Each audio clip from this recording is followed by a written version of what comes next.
Je m'appelle Jean-Claude Héléna, j'ai 67 ans et je suis le parfumeur exclusif de la maison Hermès depuis 10 ans et cela avec plaisir.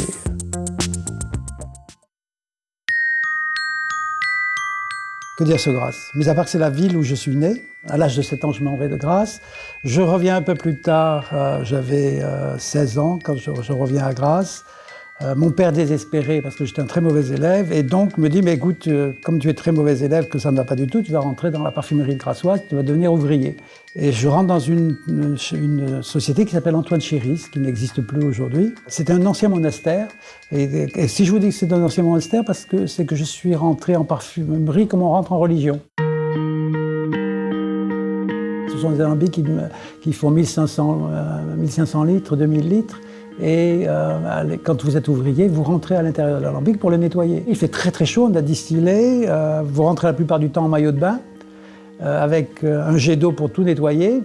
Et j'ai gardé de ce temps, comme ça, de cette relation physique avec l'alambic, avec les odeurs qui sortaient aussi de l'alambic. Oui, ça restait gravé dans ma mémoire. À Genève. 1968, je suis déjà marié, j'ai 20 ans. Ma fille vient de naître et une école de parfumerie vient d'ouvrir à Genève. C'est l'école de Givaudan. Je suis présenté, je suis pris comme premier élève. Il y a un professeur qui apprend là la parfumerie, un vieux professeur. Je ne me sens pas à l'aise du tout en face de ce vieux professeur. Et je vais voir le directeur de la parfumerie, qui est le chef parfumeur. À l'époque, ça s'appelle le chef parfumeur. Et je lui dis, donnez-moi du travail. Il me donne une étude. L'étude consistait à imiter, à faire une duplication d'un petit échantillon, dont j'ai encore l'odeur en mémoire.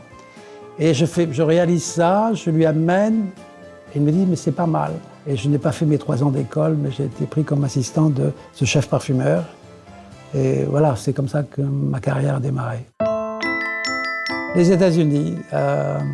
Oui, donc voilà, assistant d'un parfumeur, l'assistant du chef parfumeur, il me dit, écoute, pour ta carrière, il faut que les États-Unis, c'est indispensable. Et donc, me voilà parti à New York, dans une société qui était la Société Givaudan aussi aux États-Unis, ne parlant pas anglais du tout. Je suis reçu par le chef parfumeur américain sur place, qui me dit, écoute, il va falloir que tu fasses tes preuves. Et ici, aux États-Unis, tu te débrouilles tout seul. Et voilà, c'est comme ça que j'ai fait mon entrée aux États-Unis, avec un marché très différent, une mentalité différente, et oui, qui a été très très très utile à la suite de mon parcours. Là, ça y est, first. Je rencontre un homme qui est Claude Sauger. Claude Sauger a l'idée de créer un parfum pour la joaillerie. C'est le premier parfum pour joaillier qui va sortir. Il vient me voir en disant, écoute, voilà, il faut que tu penses luxe, il faut que tu penses riche, il faut que tu penses joaillier, il faut que tu me trouves un parfum. Avant qu'il soit accepté, c'est juste un jour avant qu'il ne soit accepté, Claude Sauger m'appelle en me disant, écoute, ton parfum me plaît beaucoup, je vais faire un test.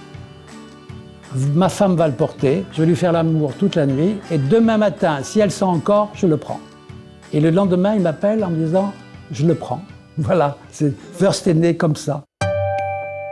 Les jardins, une collection de jardins. L'histoire de jardins qui fait que je vais rentrer chez Hermès, c'est une histoire toute simple. La présidente des parfums, Hermès à l'époque, était Véronique Gauthier, et elle m'appelle en disant, écoute, j'aimerais que tu me fasses un nouveau parfum pour moi, et qui s'appellerait Jardin Méditerranée. Et pour cela, il faudrait que tu viennes voir le jardin de Leila Manchari. Et me voilà dans son jardin à Hammamet, et j'ai aucune idée.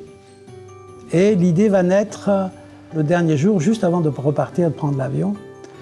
Et on était en train pour l'occasion, sur des grands plateaux d'argent, il y avait des feuilles de figuier, puis sur les feuilles de figuier avaient été posées des flûtes de champagne. Et il y a une jeune femme, et je ne me souviens plus de la jeune femme, c'est ça qui était extraordinaire, c'est que je n'ai vu que l'action, c'est-à-dire la jeune femme a pris la feuille de figuier, a déchiré la feuille, l'a portée à son nez et a eu un très joli sourire. Et à ce moment-là, j'ai capté cet instant, à ce moment-là, je dis, ça y est, j'ai mon thème, je sais ce que je dois faire. Le parfum devait sentir le figuier.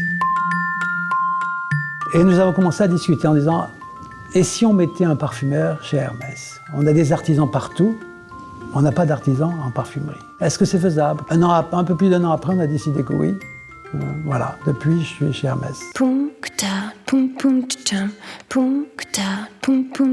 Chez moi, toujours un côté inadapté par rapport au marché, combatif et je pense que je suis très français dans ma manière de penser au parfum. D'abord parce que j'ai été... je suis tombé dans la baignoire à parfum Grassoise. La deuxième chose, c'est que les parfums qui m'ont marqué, qui ont marqué mon enfance, c'était des parfums dans la tradition, l'élégance française. Je me sens terriblement français.